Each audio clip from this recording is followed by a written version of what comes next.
亲爱的听众朋友们，大家好。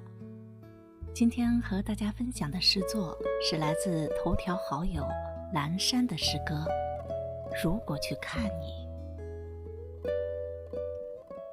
如果去看你，作者蓝山。如果去看你，我会选择一个湿漉的黄昏，踏上一列绿皮火车，坐在靠窗的座位，就着车窗温亮的灯光，一路上听哐当哐当的节奏。如果去看你，我会细细梳理一下心情，把心里装满的包袱都落在行李架上，伸手拂一拂窗外的微风。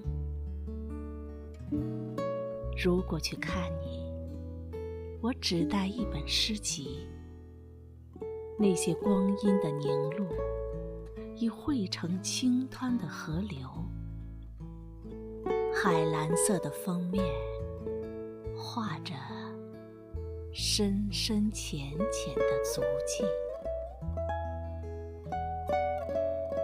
如果去看你，我会安静地坐在车窗边，闭上眼睛，打盹儿，嘴唇微动，没有人知道我在想你。